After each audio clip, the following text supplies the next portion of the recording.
आज की इस वीडियो में हम उत्तराखंड में बनने वाले भारत और एशिया के सबसे ऊंचे बांध के बारे में बात कर रहे हैं, जो कि दुनिया का दूसरा सबसे बड़ा बांध के रूप में गिना जाएगा, और वह है हमारा पंचेश्वर बांध यानी तो सबसे पहली बात, जो पंचेश्वर डैम की बात करें तो यह बन रहा है हमारे चंपावत जिले में उत्तराखंड के। और यह जो पंचेश्वर डैम हमारा बन रहा है, तो जो पंचेश्वर डैम है नेपाल और भारत दोनों के जो सीमा के अंदर ही बन रहा है, यानी कि यह बहुउद्देशीय परियोजना है जिससे कि नेपाल तथा भारत दोनों देशों को लाभ पहुंचेगा। दूसरी बात, जो पंचेश्वर डैम जो बन रहा है हमारा, पंचेश्वर डैम के अलावा ही उससे जो 25 किलोमीटर आगे की दूरी है, उसी के पास में ही रूपाली गार्ड डैम भी बन रहा है। जो पंचेश्वर डैम है काली और सरयू नदी के संगम पर बन रहा है, तथा जो रूपाली गार्ड डैम है वह बन रहा है हमारा काली और रूपाली गार्ड नदी के संगम पर। तो जो पंचेश्वर डैम में जो हमारी नदियां आ रही हैं, तो इससे कहा जा रहा है कि जो हमारा 2000 लगभग 720 मेगावाट का यहाँ पर बिजली का उत्पादन होगा, जिसे दूरस्थ क्षेत्रों तक बिजली पहुंचाई जाएगी, घरों को जगमगाया जाएगा तथा सिंचाई सुविधाएं उपलब्ध कराई जाएंगी, पेयजल आपूर्ति उपलब्ध कराई जाएगी। परंतु यह बात को ध्यान रख रहे हैं हम, और सब लोग यही बात को ध्यान में रखे हुए हैं, तथा सबसे फर्स्ट सभी लोगों के और नजरिया है कि हमारे लिए बड़े गर्व की बात होनी चाहिए कि सबसे जो बड़ा डैम बन रहा है पंचेश्वर डैम, वह हमारे राज्य में बन रहा है। या जो जीके वगैरह जो क्वेश्चन है जो पढ़ रहे हैं, तो सबसे बड़ा बात बनने वाला है हमारे देश में, बनने वाला है उत्तराखंड राज्य में। परंतु यह जान लेना हर देश की नागरिक के लिए जरूरी है कि आखिरकार जिन लोगों का विस्थापन उस स्थान से कराया जाएगा जिस डैम के खातिर, तो उन लोगों का क्या। मैंने पिछली वीडियो टिहरी बांध के ऊपर भी बनाई थी एक वीडियो, उसी के साथ साथ उसी का अटैचमेंट कर रहा हूं मैं इस डैम से, जो हमारा पंचेश्वर डैम बन रहा है। आज फिर से टिहरी बांध जैसे ही टिहरी बांध बनने के समय जो उत्तराखंड के लोगों को कष्ट हुआ, दुख हुए, दर्द हुए, वही बात दोहराई जा रही है पंचेश्वर डैम में। अगर आंकड़ों की बात करें तो 134 गांव उत्तराखंड के यहाँ पर प्रभावित होंगे, पंचेश्वर डैम बनने के बाद विस्थापित हो जाएंगे। तथा उत्तराखंड के अलावा नेपाल के देखें तो नेपाल के भी 40 गांव लगभग इसके अंदर विस्थापित हो जाएंगे, यानी कि 33,000 लोग विस्थापित होंगे उत्तराखंड से, तथा लगभग 12,000 लोग विस्थापित होंगे नेपाल से, अलग क्षेत्र में जाएंगे। परंतु यह समझना है और हमें दिल से समझना है कि आखिरकार वो लोग करेंगे क्या, जिनका रोजगार, जिनका व्यवसाय उस चीज से जुड़ा हुआ है, जिन्होंने जो अपना घर सजो कर रखा था बचपन से, जिनकी यादें वहां पर बीती है, वो क्या करेंगे। तो यह चीज कोई नहीं समझ रहा कि प्रत्यक्ष अनुभव के साथ अगर वहां जाकर देखा जाए तो उत्तराखंड के हर गांव का जीवन आप समझ सकते हैं। अगर आप उत्तराखंड के गांव के निवासी, तो आप अच्छे से समझ सकते हैं कि उत्तराखंड में गांव में मात्र यह नहीं कि जितने जो स्क्वायर फीट का उनका घर है उतनी जमीन देकर उनको वहां से अलविदा कर दिया जाएगा। अगर आप उत्तराखंड के किसी भी गांव पर चले जाए, किसी भी गांव पर, तो वहां अगर आप 1 महीने भी रहें, 1 दिन भी रहें, तो आप अच्छे से वहां पर जीवन देख सकते हैं कि केवल वहां पर 4 दीवार के अंदर घरों में ही नहीं रहा जाता। वहां के खेत होते हैं, वहां के खलिहान होते हैं, वहां के देवी देवताओं के मंदिर होते हैं, उनकी आस्था उनसे जुड़ी हुई थी। उनके पशु होते हैं, उनके जो पालतू पशु होते हैं, उनके लिए चारागाह के लिए भिन्न भिन्न भूमियां होती हैं। जो उनके जो भिन्न भिन्न दैवीय स्थान है, जो देवताओं के स्थान है, निवास स्थान वहां पर होते हैं, वे लोग अपने देवी देवताओं को पूजते हैं। वहां पर से जो उनके सभी रोजगार जुड़े हुए, सभी बचपन की यादें जुड़ी हुई, क्या आखिरकार उन्होंने इसीलिए अपना घर बसाया था कि बाद में कोई सरकार आकर, कोई भी सरकार आकर वहां पर डैम खड़ा कर देगी और हमें अपनी जगह से वहां विस्थापित कर देगी।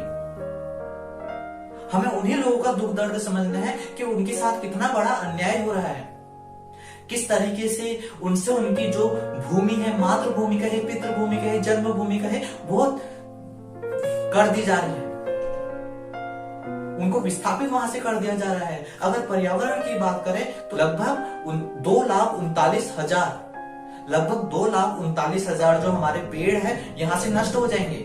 चाहे वो अल्मोड़ा जिले की बात करें, चाहे हम चंपावत जिले की बात करें, चाहे पिथौरागढ़ जिले की बात करें। पिथौरा जिले में हम 87 गांव देख सकते हैं, यहाँ पर आ रहे हैं। 87 के अलावा जो हमारे चंपावत जिले में देख सकते हैं, अल्मोड़ा जिले में देख सकते हैं किस गांव शामिल है। उन गांवों के लोगों को अलग अलग जगह भिन्न भिन्न मैदानी स्थानों में विस्थापित कर दिया जाएगा। परंतु यह किसी ने नहीं सोचा कि उन गांव वालों को उसी तरीके की शुद्ध हवा मिल पाएगी, उसी तरीके के जो ग्रामीण इलाका है उसी तरीके के लोग वहां पर मिल पाएंगे। वही आप देवी भूमि उनको दे सकते हैं, उसी तरीके की बहती अविरल धारा दे सकते हैं। प्रकृति के साथ इसी तरीके से फिर से छेड़छाड़ की जा रही है जो पहले की थी। जिस तरीके से हम हाल ही में देख सकते हैं, चमोली ग्लेशियर फटा था, बड़े बड़े स्टेटसों में लग रहा था, व्हाट्सएप के स्टेटस देखे, फेसबुक में देखे, बड़ा ही छा रखा था चमोली ग्लेशियर फटा, उत्तराखंड में ऐसी तबाही आई, बड़े बड़े टीवी शो में भी दिखाया जा रहा था। पर आज जब बात बनाने की बारी आई तब वो सब लोग भूल गए। इतना बड़ा ग्लेशियर जब फट रहा है चमोली ग्लेशियर, तो आखिरकार इतना बड़ा बात जब बन रहा है उत्तराखंड के इलाकों में, तो कितने लोगों को परेशानी हो सकती है। 2012 में आई हुई केदारनाथ रास्ते की बात करें तो वह क्षेत्र भी प्रभावित था, जहां पर आज वो 2500 डैम बनाने की बात कर रहे हैं, उसी के अंडर वो क्षेत्र आता है। परंतु यह बात सभी लोग भूल जाते हैं। उनका दुख दर्द, उत्तराखंड के निवासियों का दुख दर्द किसी को समझ में नहीं आता है। उनको सीधे उनकी जो भूमि है, मातृभूमि से अलग कर दिया जाता है। उनसे कहा दिया जाता है आप चले जाइए, आपको हम इतने लाख रुपए देंगे, चले जाइए आप इस भूमि को छोड़कर, हम यहाँ पर अलग सा बड़ा सा डैम बना रही है विकास के लिए। ये एक ऐसा विकास है जो लोगों को अपनी जन्मभूमि छोड़ दे, लोगों से कह दे कि मजबूर हो जाए वो लोग की जन्मभूमि छोड़ दे। टिहरी बात के ऊपर भी सुंदरलाल बहुगुणा ने कितने आंदोलन किए, आज हाल ही में उनकी मृत्यु हो चुकी है। बड़े बड़े पर्यावरणविदों का भी कहना है इतना बड़ा डैम बनाने की क्या जरूरत है सरकार को। हम देख सकते हैं अमेरिका जैसे देश जो अब डैम को तोड़ने के कगार में है, क्योंकि प्रकृति के साथ छेड़छाड़ हो रही, परंतु आज फिर भी हमारे देश में बड़े बड़े डैम बन रहे हैं, लोगों को विस्थापित किया जा रहा है। 33,000 लोग कम नहीं होते, चाहे आप कहीं भी कह दे कि आप इनमें से एक परिवार को हम रोजगार दिलाएंगे, परंतु जिन लोगों का रोजगार व्यवसाय वहां से जुड़ा हुआ है, खेती खलियान है, वो फसल दे सकते हैं आप, वो यादें दे सकते हैं। इसीलिए आपके कारण ही हमने क्या घर बना रखे, बसा रखे। तो यह बात हमें दिल से समझनी है कि उत्तराखंड के निवासियों का क्या, जिन्हें बेवजह अपनी जन्मभूमि से अलग कर दिया जा रहा है। हमें केवल सिर्फ एक पॉजिटिव पहलू नहीं देखना है कि किस तरीके से यहाँ पर फायदा हो रहा है, इतना बिजली का प्रोडक्शन हो रहा है। हमें यह भी दिल से समझना है कि उस ग्रामीण इलाके के जो 134 गांव आ रहे हैं, 33,000 लोग आ रहे हैं, क्या ये आम जनसंख्या है?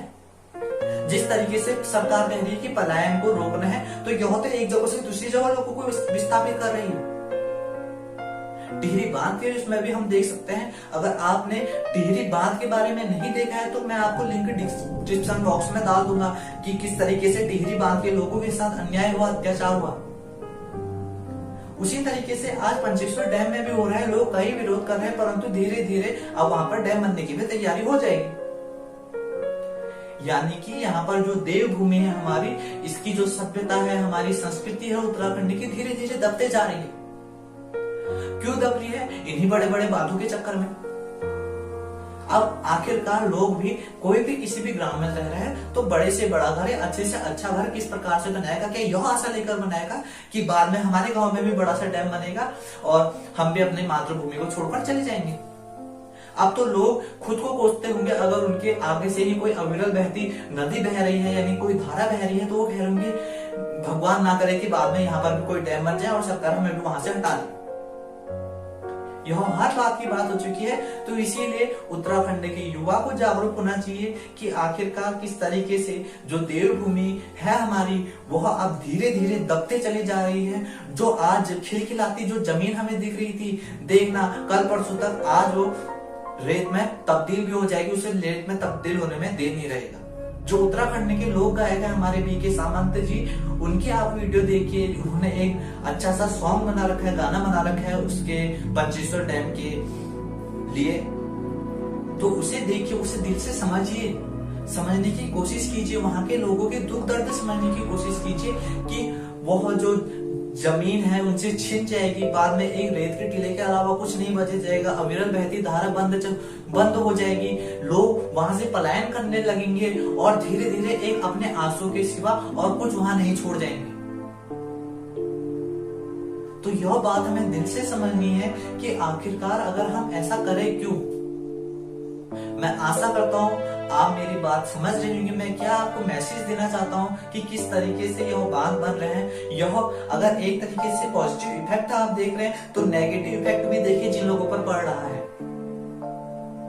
और इस वीडियो को ज्यादा से ज्यादा शेयर कीजिए, जिससे कि उत्तराखंड का हर युवा, हर नागरिक यह जान सके कि आखिरकार यह जो डैम बन रहा है कितना अच्छा उत्तराखंड के लिए है और कितना बुरा।